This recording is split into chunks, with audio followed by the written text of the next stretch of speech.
I don't think I need to tell anyone that Fallout New Vegas has some of the most impressive writing of any video game ever created. It's pretty unanimously agreed on that its societal commentary, world building, and character work make for some genuinely profound storytelling. New Vegas is an absolute masterclass as a literary work, to the point that I would argue it has the best writing of any Western video game ever produced. But I find one of the most fascinating parts of the New Vegas experience is in fact with the DLC. More specifically, Dead Money. Dead Money is a very polarizing piece of content, with many praising it for both its storytelling and brutally challenging blend of RPG mechanics and survival horror gameplay, and many others writing it off as a frustrating and linear experience. It's a piece of content that I'm sure many of you watching have rather strong opinions on, but for the uninitiated, what exactly is Dead Money? Dead Money was New Vegas' first piece of downloadable content that sees the player struggling to survive a dreadfully overwhelming environment, all the while partaking in a very taxing set of encounters and objectives that require a fair amount of forethought, as well as an understanding of the characters met along the way. The goal is to break into the vault of the Sierra Madre Casino and access a stockpile of one-of-a-kind pre-war treasure and technology so that you may be allowed to escape this hellish place. Sounds exciting, right? You'd certainly think so, but surprisingly enough, not as many people seem to talk about New Vegas' various expansions as they do the base game. It's bizarre to me too, because New Vegas has some pretty damn interesting additional content that I think could host hours upon hours of discussion. And that's exactly why I'm here. So here's a brief outline of what you can expect from this series beyond this introductory video. Part 1 will be an exploration into combat, dissecting how various builds fare combatively in this DLC, how the companions add or detract from the experience, and a mechanics-based study of the ghost people.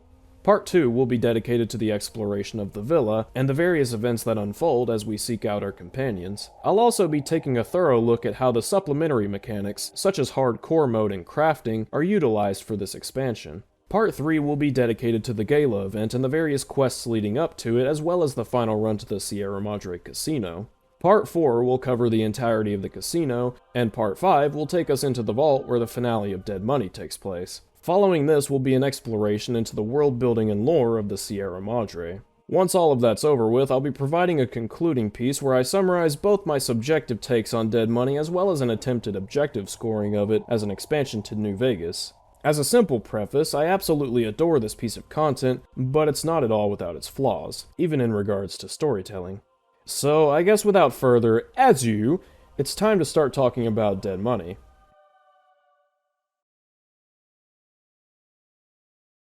While traveling through the wastes, we pick up a transmission on our Pip-Boy titled the Sierra Madre Broadcast. The broadcast is of a woman speaking of a casino where one can begin again. Has your life taken a turn? Do troubles beset you? Has fortune left you behind? If so, the Sierra Madre Casino, in all its glory, is inviting you to begin again. Come to a place where wealth, excitement, and intrigue await around every corner. Stroll along the winding streets of our beautiful resort.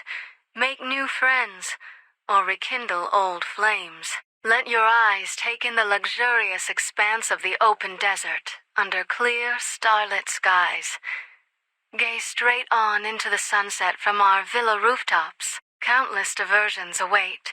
Gamble in our casino, take in the theater, or stay in one of our exclusive executive suites that will shelter you and cater to your every whim. So if life's worries have weighed you down, if you need an escape from your troubles, or if you just need an opportunity to begin again, join us. Let go and leave the world behind at the Sierra Madre grand opening this October. We'll be waiting. Right off the bat, the broadcast is effectively mysterious. When the woman mentions the grand opening being in October, any player with the most basic knowledge of Fallout's canon will almost definitely catch on that this must be a pre-war broadcast. This would also imply the woman speaking is most likely dead, ghoulified, or preserved in some way like Mr. House or, God forbid, Herbert. The broadcast also promises the listener a chance to begin again. What could this possibly mean in a pre-war context? The place sounds rather extravagant, so I doubt it's something anyone living in poverty during pre-war times would have been able to get into. Maybe it's purely metaphorical? After all, how does one begin again upon visiting a casino other than, I guess, going broke and quite literally having to begin again financially? Or maybe the place was in fact intended to be some sort of haven from the looming threat of nuclear Armageddon. There's so many questions already, and all we've done is listen to a broadcast. These questions prompt the player to want to explore for reasons beyond just wanting to play the DLC they purchased, and there's a genuine intrigue as to what this place could be. It's a pretty strong setup. Upon examining the map, we find the Sierra Madre reopening quest leads us to a Brotherhood of Steel bunker northeast of Nelson. I think Obsidian did a great job with the location of this bunker. Even though the broadcast itself seems borderline seductive in how it promises the listener all these wonders, it's more than likely that the majority of people in the Mojave that wanted to get to this bunker wouldn't even be able to reach it, were they able to track the signal in the first place. The bunker itself is located deep in the heart of Legion territory between the Colorado River and Camp Nelson. It's also north of Cottonwood Cove, one of the Legion's most notable territories. North of the bunker itself is Camp Forlorn Hope, an NCR-occupied territory that probably isn't about to let anyone wander down south to Legion territory. This area of the map is also located amongst several cliffs, making it isolated from the rest of the Mojave, and thus extremely difficult to reach for any single wanderer. It takes an exceptional and determined individual to make it this far. Upon arriving at the bunker, we see a decapitated corpse wearing a jumpsuit that we can't take for some reason. Anyways, as the player goes downstairs, they might see some writing that says Sierra Madre with an arrow pointing to the door beneath it, which should set off a number of red flags at this point. But nevertheless, we press on. If the player's science skill is high enough, they'll be able to open a locked door inside the bunker, leading them to a personal chamber of sorts. It's quite a mess, but the most interesting thing in the room is no doubt Father Elijah's chemistry set. For those who've encountered the Brotherhood of Steel in the base game, this name should be very familiar.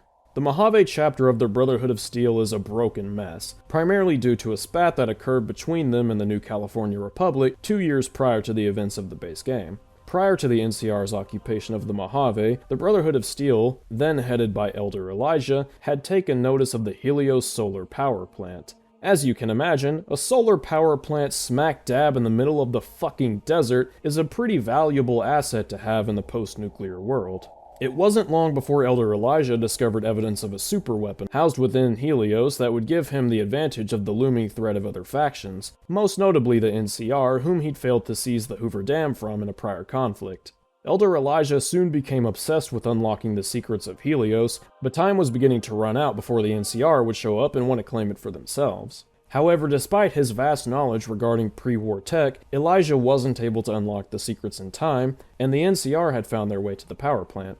This led to a conflict between the Brotherhood and NCR, however the power plant was, in the tactical persuasion, more than vulnerable, to say the least. To their credit, the Brotherhood managed to hold off the NCR for 2 whole years. Initially, the Brotherhood completely overpowered the NCR with their significantly more advanced technology and weapons. However, unlike the Brotherhood, who had no reinforcements to call upon, the NCR had more than enough warm bodies to throw at their opponents. The Brotherhood was limited on manpower, resources, and tactical advantage. Their loss was inevitable. Eventually, the NCR began to overwhelm the Brotherhood, leading to a final conflict that would later become known as Operation Sunburst. But Elijah was too obsessed to leave. The Brotherhood mutinied, with the soon-to-be Elder McNamara leading their escape into Hidden Valley. Former Elder Elijah, humiliated and defeated, retreated far out east, supposedly never being seen or heard from again. So now the player is left wondering if they might be meeting Elijah on this journey to the Sierra Madre.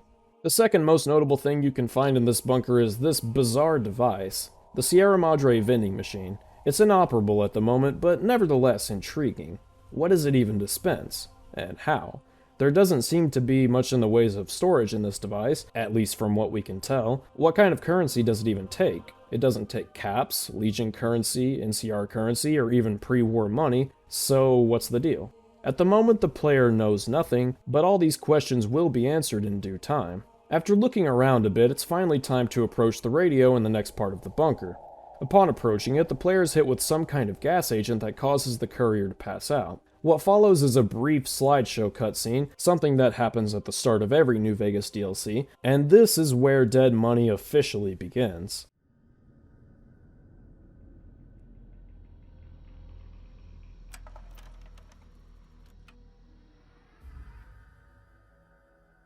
You've heard of the Sierra Madre Casino. We all have. The legend, the curses, foolishness about it lying in the middle of the city of the dead, buried beneath a blood-red cloud. A bright, shining monument luring treasure hunters to their doom. The world's most famous stars and entertainers were invited to its grand opening. An invitation was a sign of exclusiveness. The opening was supposed to symbolize a road to a brighter future, not just for the world, but for all who came to its doors. A chance for anyone to begin again. Except the Sierra Madre never opened. The war froze it in time, like a big flashbulb going off. The grand opening, one big ending of humanity. It's still out there, in the wastes, preserved, just waiting for someone to crack it open. But getting to it, that's not the hard part. It's letting go.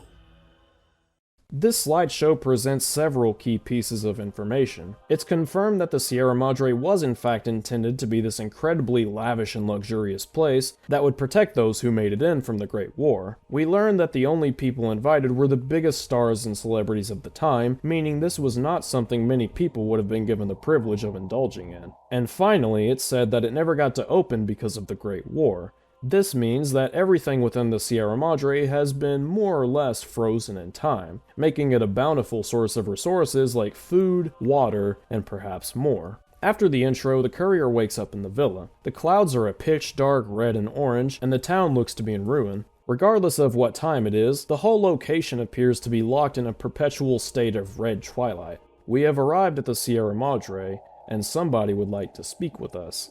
Father Elijah has loads to say here, and the player needs to take it all in because the Sierra Madre is a cruel and unforgiving mistress. On top of immediately making it clear to the player what their objective is, Elijah warns of the numerous threats throughout the villa, such as the speakers and radios, ghost people, holograms, and perhaps above all, the Cloud. I'll go into more depth about all of these as they come up, but it's important to note that Elijah isn't being entirely forthcoming with what he knows about the Sierra Madre, let alone the circumstances of this heist. After the player decides they've heard enough, Elijah sends them on their way with an audio log of a basic reminder of the objective. This has a very particular use later on, but for now I think I've said enough. So that about does it for the introduction to Dead Money. It's a brilliant setup that effectively presents the main conflict of the story while also providing a great deal of foreshadowing. No doubt there are a number of questions that can be running through the player's mind at this point, so hopefully as we progress we'll be able to find the answers we seek. Our journey through Dead Money will pick up as we explore the gameplay in the next part. This is a series I've been really excited about making, and now that we're here, I plan to take my time exploring everything the Sierra Madre has to offer. Once again, I sincerely appreciate all of your support and look forward to more of our journeying through the Sierra Madre. Remember, the hard part isn't getting there.